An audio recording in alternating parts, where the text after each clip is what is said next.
boa noite. Eleição 2014 é entendida como das mais difíceis, considerando as variáveis desse ano de Copa do Mundo e proliferação de manifestações de rua. Para falar sobre a realidade social e política do Brasil nesse ano eleitoral, hoje recebemos o advogado Cláudio Lembo, ex-governador de São Paulo e professor de Direito Constitucional.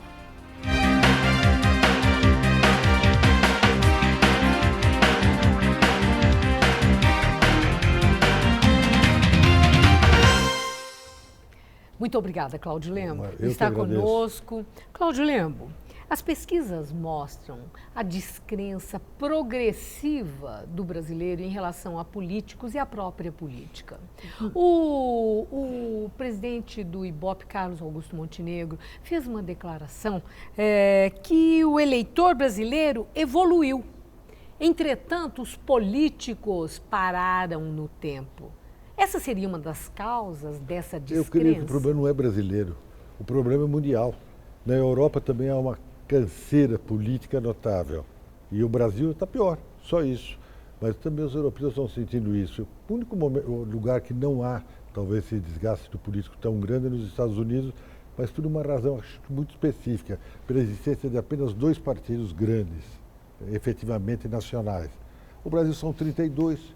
O eleitor fica atordoado só vendo os partidos políticos. Não são as manifestações de rua, a Copa do Mundo, mas, acima de tudo, a existência de tantos partidos que atordoa o eleitor, que fica atônito perante esse quadro partidário. E fica difícil a escolha.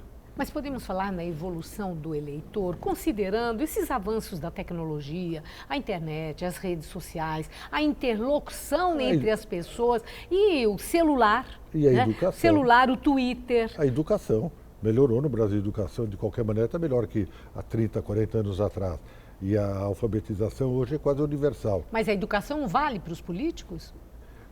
Mas vale mais para o povo. O povo avança mais depressa que os políticos, porque o povo tem o que exigir. E o político só quer fazer da vida política uma profissão como outra qualquer, o que não é verdade. O político é um missionário, isso que esqueceram-se no Brasil. É uma missão e uma pedagogia. E o político brasileiro, infelizmente, está se tornando um profissional da política. Isso é mau. E é o que está acontecendo, o desgaste total da categoria.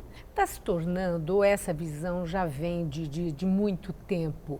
Eu achei interessante a missão, essa ideia de missão, que o político é missionário. Deveria ser.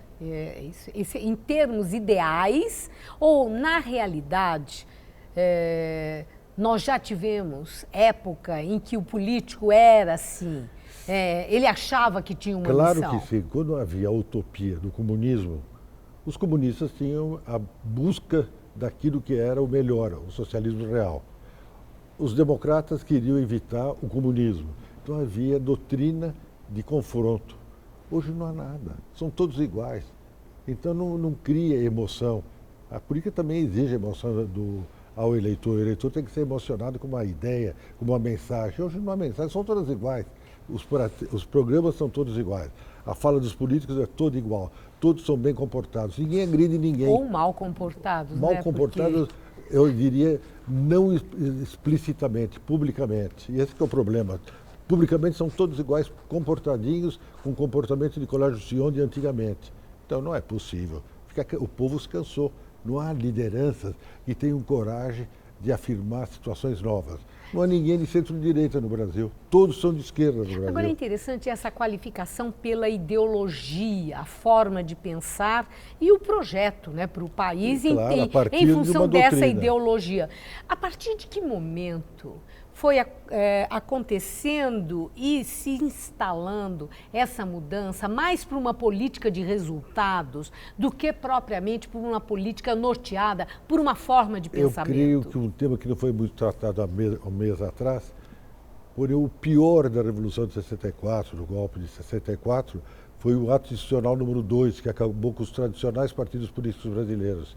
Aqueles partidos anteriores, a UDN, o PSD, o PTB, o PCB, todos eles tinham uma doutrina... Eram ideológicos. Eram ideológicos, tinham ideias, bases, ideias, forças que conduziam os seus militantes e os interesses dos militantes. Hoje não tem nada. Hoje não podemos falar em partido de esquerda e de direita? Não, é tudo igual. Não existe isso? Tudo igual. Outro dia eu ouvi num debate que eu tive com estudantes uma delícia de uma frase de estudante. Ele me disse, doutor, o senhor percebeu uma coisa? Eu disse, não percebeu. O que é que você percebeu? O PT de hoje é igual à Arena do seu tempo. Estava acabando, estava se desfazendo. Então, o único partido que seria um partido de massa, ideológico, deu um exemplo para o país horrível de corrupção. Mas o senhor compara o PT com a Arena? É pior o PT, porque a Arena ainda queria defender um sistema. E o PT não defende nada, só os interesses individuais de cada um dos seus membros. É grave isso. Mas, quando o senhor fala isso, não há aí um exagero, professor Cláudio Lembo, considerando aquilo que dá para contabilizar como resultado da política de governo do presidente Lula, que ficou lá 8 anos, sabe, os programas sociais, a redução da miséria, o senhor não contabiliza isso? Contabiliza e favoravelmente ao PT. Acho que foi muito bom, principalmente para o surgimento de uma nova classe média brasileira. Isso. Não diria uma nova classe média, mas o aparecimento de novos segmentos sociais. Uma redução da miséria. Houve, numericamente houve. Reduziu a miséria, razoavelmente. O país está muito grave, mas tudo bem, reduziu a miséria. Então o PT fez coisas, a busca da educação, mas tudo isso foi apagado, lamentavelmente, e eu lamento muito, eu tinha grande admiração pelo PT, pelos seus militantes de cúpula, que foi uma tragédia para o país. Mas o senhor acha que isso é uma questão de um grupo, é uma questão de alguns militantes, como o senhor mencionou agora, ou é uma maneira de ser que acabou resultando como uma política aceita e subscrita pelo partido e pelos petistas? Foram as lideranças que agiram de forma muito equivocada, tanto que foram condenados, e condenados publicamente. Eles acham que é julgamento político? Não me parece, eu creio que o Supremo Tribunal Federal agiu dentro das normas jurídicas existentes. E isso me parece extremamente grave. Por quê? Porque as lideranças do partido é que corromperam a estrutura partidária e a imagem partidária. Isso foi mal. Nós estamos falando da improbidade administrativa. Vivemos, de uns tempos para cá, assim, uma enxurrada de denúncias, mas não salva um partido. É verdade. É incrível que nós vemos que resvala e podemos nominar os partidos e as lideranças que são apontadas, muitos ainda sob investigação, mas com indícios fortíssimos e falando assim com a maior naturalidade, dados da Polícia Federal de milhões de dólares, bilhão de dólares de desvio de dinheiro público. O que é isso, professor Cláudio Lembo? É uma desfaçatez institucionalizada? Eu creio que você tem dois problemas. Um, antropológico. Faz parte da cultura luso-brasileira, se aproveitar de poder público, das coisas públicas. Não há amor à coisa pública, à res pública. Há sempre o interesse do privado. Então isso é próprio da cultura luso-brasileira. O segundo ponto, o consumismo. O Brasil não estava acostumado a consumismo. O Brasil era sóbrio, tinha uma vida muito sóbria. De repente os valores consumistas foram jogados no nosso mercado. Quer dizer que o consumismo corrompeu? Corrompe, claro que corrompeu. Mas corrompe o povo também? Corrompe as lideranças, as chamadas elites. Quando corrompe o segmento superior, vai atingindo os demais segmentos. Eu acho que esse é um dos pontos graves do Brasil no momento. Ainda em relação à corrupção, né, que acontece com tanta frequência, dá para dizer que aumentou a corrupção ou que hoje temos mecanismos que favorecem que saibamos mais? Não, eu acho que a segunda colocação é que está certa. Eu disse que luso brasileiro sempre teve esse problema de se aproveitar da coisa pública. Isso faz desde Portugal até o Brasil. A nossa velha e longa história. Agora, o que acontece hoje é que, infelizmente, temos transparência. E a transparência, a publicidade, faz com que as coisas fiquem mais claras e um malandro, ladrão, é pego sempre com a boca na botija. O que fica muito mal, mas é um mau exemplo e ele não é missionário da política, mas sim um aproveitador da política. Agora, aí nos leva a duas vertentes. A primeira delas é a opinião pública. Político antes parecia prezar muito a opinião pública e até temer o que é que vão falar de mim. E isso, de alguma forma, parece não existir tanto, ou não posso afirmar que não exista mais. É claro que há os que respeitam a opinião pública. Mas o que acontece que não há mais a mesma preocupação com a repercussão de atos de irregularidades. Já teve político que disse que estava se lixando para o que os outros iam dizer para a opinião pública. O que aconteceu nessa mudança de entendimento em relação ao que o outro, ao que o povo, ao que o eleitor pensa? Aí é um grande problema, porque o eleitor, que é o fiscal pelo voto, também não se preocupa. E aceita com muita graça governadores que se dizem ladrões publicamente, se autoafirmam ladrões, e, no entanto, o povo até continua votando neles. Isso é dramático. E vota não só por em São quê? Paulo. E vota por quê? Por carisma, ou por ideia de que ele é um grande realizador, e, no entanto... Ou a convicção de que político é tudo igual, porque a gente ouve isso e as pesquisas mostram. Essa é uma convicção grave. E aí, houve uma época até que havia uma justificativa por votar em político que era comprovadamente... Que rouba mais fácil. Que era a história de falar rouba mais fácil. Né? Sim, Quer dizer, justificava. Mas eu creio que depois da redemocratização, nós somos muito infelizes nas escolhas dos políticos. O primeiro morreu. O que era um homem bastante razoável, Tancredo Neves, morre antes da posse. Temos o Sarney, que é um velho político nordestino, com as qualidades e os defeitos dos políticos da região, particularmente no Maranhão, que é o mais atrasado dos estados do norte do Brasil. Segundo, vem o Collor. O Collor foi uma tragédia para a democracia, porque deu um mau exemplo de como administrar um país e, particularmente, o entorno dele era dramático.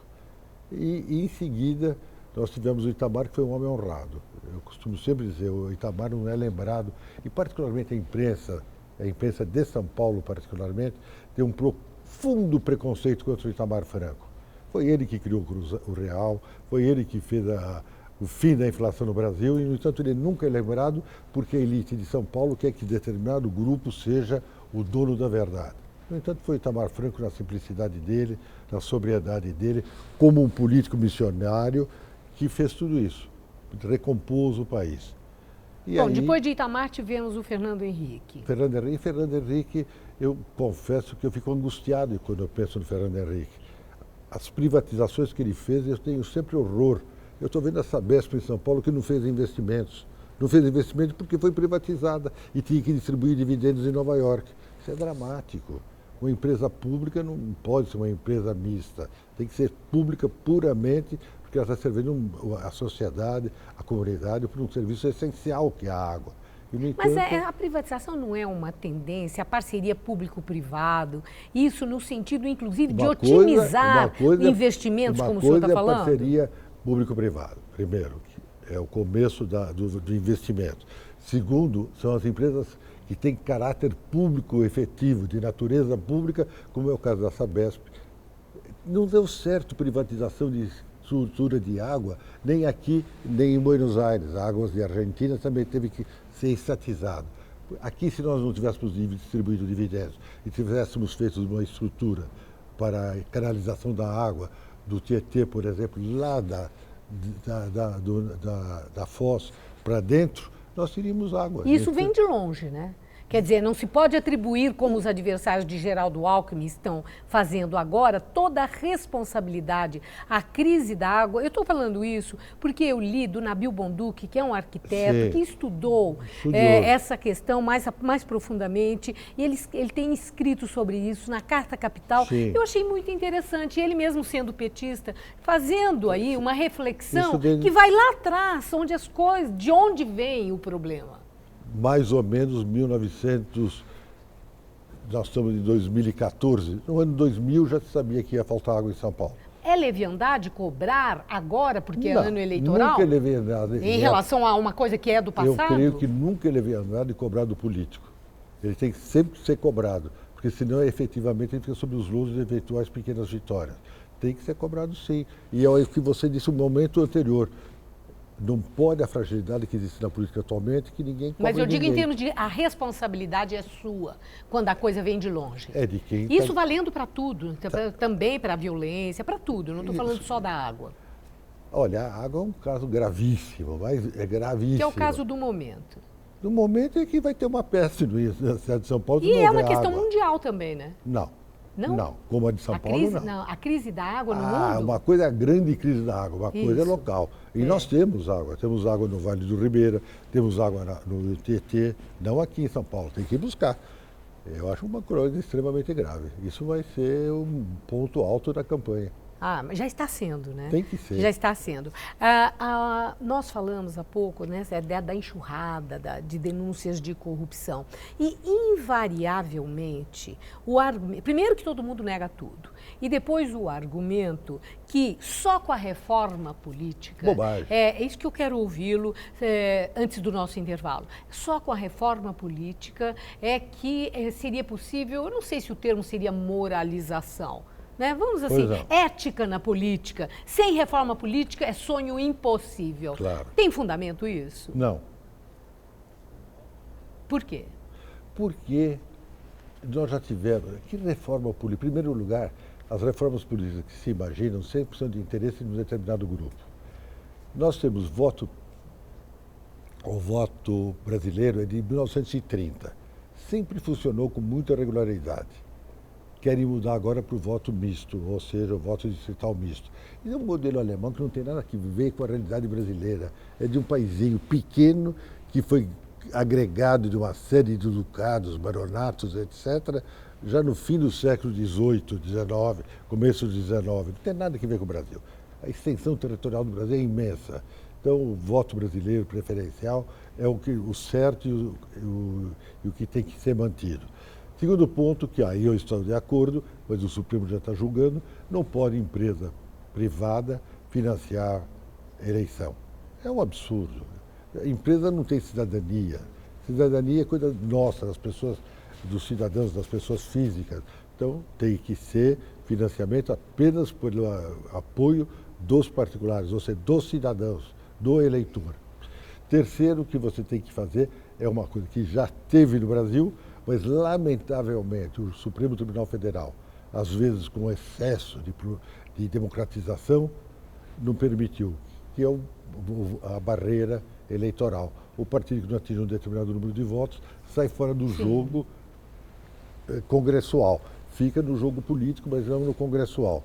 Infelizmente, o Supremo Tribunal Federal, num voto infeliz, em que quis defender as minorias, manteve esse quadro partidário de 32 partidos. Isso não pode. Então são pequenos, são pontuais as reformas que se deseja, e não a grande reforma. Grande reforma é paliativo, é areia nos olhos de todos nós. Eu peço licença, Cláudio Lembo, nós vamos a um pequeno intervalo, mas eu deixo uma questão para a nossa volta. Agora, sucessão presidencial, tem aí um movimento Volta Lula, muita crítica à maneira de governar de Dilma Rousseff, aos resultados que o governo dela apresenta na economia. Mas a pergunta que eu quero deixar é: a quem atribuir a responsabilidade desse PIB chamado pífio, da escalada da inflação e dos juros, ou mesmo de irregularidades numa empresa que está no coração dos brasileiros, como a Petrobras, denúncias gravíssimas envolvendo tanta gente considerada importante e também com diretor já atrás das grades. A quem atribuir a responsabilidade? A presidente da República, Dilma Rousseff, ou ao presidente Lula, que a antecedeu? Voltamos já já.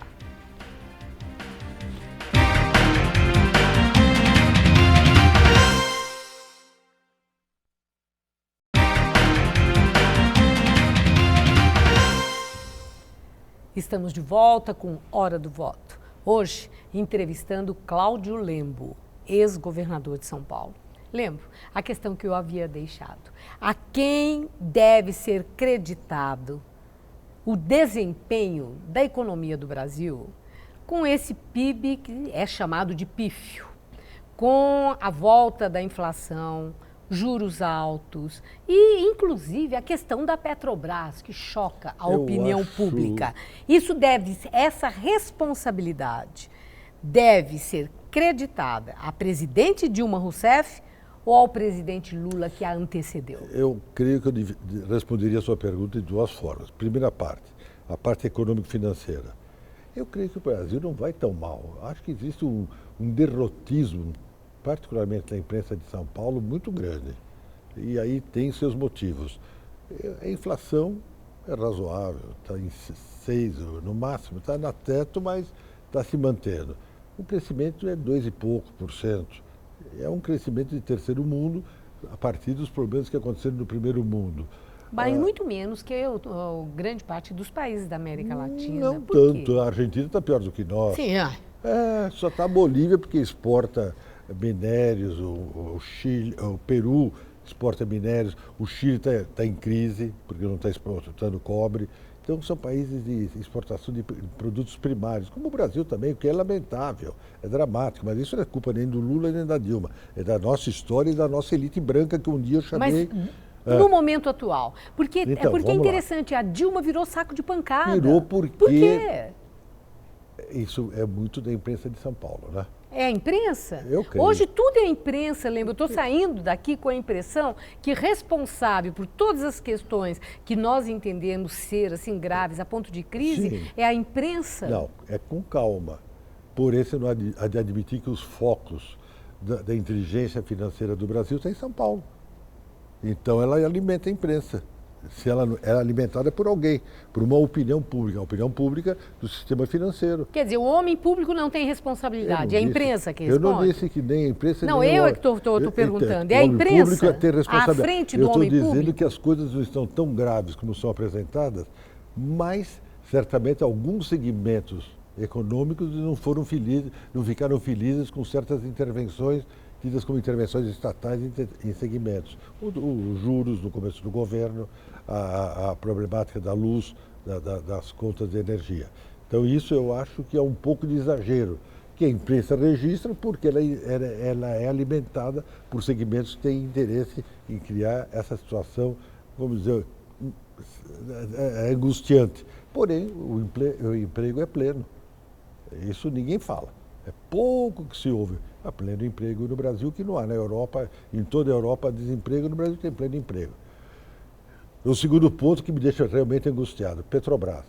Eu sou muito velho, eu sou daqueles que lutou no sentido de ir para a rua, dar dinheirinho para fazer torre de petróleo no Largo de São Francisco, na Faculdade de Direito, pela Petrobras. E o que eu vi da Petrobras nesses últimos meses, e que é real, porque a Polícia Federal é do governo, é um órgão autônomo, mas é federal. Não é um adversário político. Não deveria ser, eu não sei se é um adversário político. Por quê? Você acha que possa ser? Todo ser humano é político. Não, eu digo assim, as investigações e as acusações, elas têm fundo de adversário político? Não. Eu espero que não. Mas pode ter algum traço de interesse subjetivo. Não é econômico, nem interesse medíocre, mas às vezes subjetivamente. Então aí a Petrobras me preocupa. E quem é o culpado? E eu faria até uma comparação. Li ontem que o presidente Lula disse à FIFA, que eu estou com horror da FIFA, como todo brasileiro, a Copa tem que ser para todo o Brasil. Então ele espalhou estádios caríssimos todo o Brasil. Ele fez o mesmo com a Petrobras e deu no que deu. Petrobras nos Estados Unidos, na África, na Argentina, e deu uma confusão. Quer dizer, imensa. A responsabilidade não pode ser jogada para Dilma, é isso que eu estou ouvindo? É do presidente Lula. Sim, sim. Indiscutivelmente é do presidente Lula. Bom, trazendo... Ele que tomou as atitudes políticas da época e que estão dando os resultados agora. E o PSD?